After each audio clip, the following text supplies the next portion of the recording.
Hi, and welcome to week 4. Wow, we're almost halfway through this session already. This week you're going to look at 3 genres: contemporary realistic fiction, young adult literature, and historical fiction. These are my expectations for you to complete the assignments this week. You're already starting with the first assignment, which is to view the video for this week. The second is a reminder for you to meet in your literacy circle and to discuss your diverse populations book, which has been assigned to your circle this week. The third activity is a review from last week on evaluating authenticity of children's literature. So I have put the resources here, the PowerPoint, which you looked at last week, and I've also now have a document about some simple questions to evaluate authenticity of children's literature. So review the authenticity and translation PowerPoint using a culturally diverse book, the one from your literacy circle, or one that you've picked that you're putting into your self-selected library. Respond to at least 5 of the simple questions. There's quite a few questions. Pick 5 of them that you feel will help you to evaluate authenticity. Determine if the book is authentically based on the questions you've responded to this activity, and you're going to put that Word document into and post that work into the Dropbox this week. The 4th and 5th activity is on contemporary realistic fiction, and I'm going to let you have a choice. You may either select number 4 or number 5 to complete this week. If you do both, guess what? Extra credit. The 4th activity is to read through the PowerPoint here, and I have that PowerPoint right here, and respond to all the questions based in the PowerPoint. So each slide has some questions below it. Please respond to those. You may use any contemporary realistic fiction book that you've read to respond to the questions and activities in this PowerPoint. The evaluating contemporary realistic fiction document below that may be of assistance to you, and you can take a look at that as well. Or using chapter 7 or chapter 8, depending on what edition you have of our textbook, you're going to complete the following statements using the word bank below.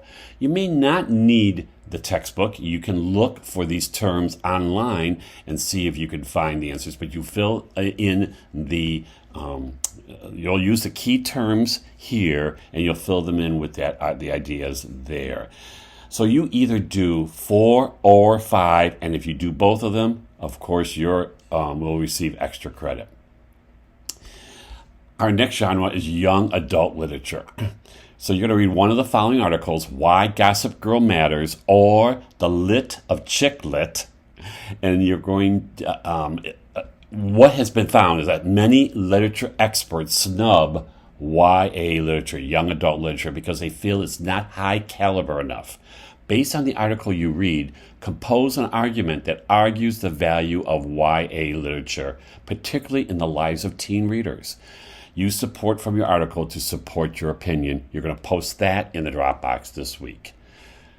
And last but not least, you're going to look at a little bit of historical fiction. I have 2 authors here, videos from 2 historical fiction authors. You're going to view those videos, and then I have 3 pretty simple articles. They're not very long at all, that I found about historical fiction. And what I would like you to do is respond to these 5 questions. I know it looks like 6, but there are 5. 1, what makes these authors so passionate about historical fiction? 2, what ignites this passion with these authors to write historical fiction? 3, what do they have to offer future writers or readers of historical fiction?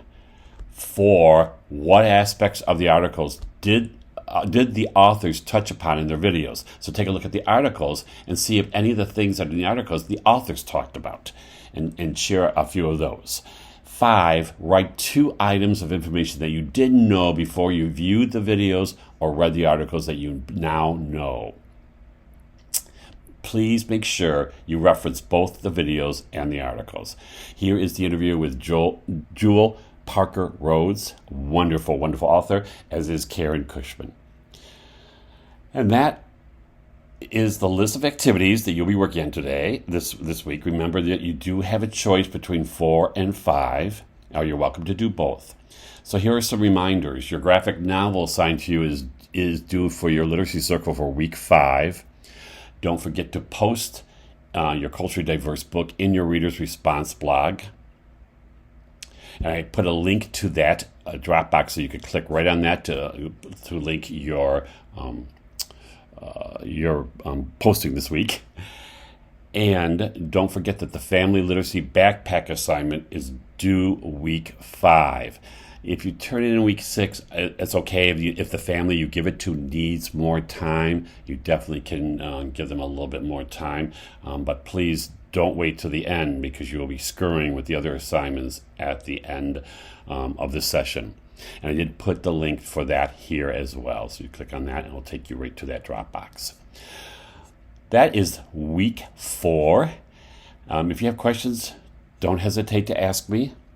Otherwise, I'll see you either in Literacy Circle, which most likely will happen, and I'll see you online. Have a great week.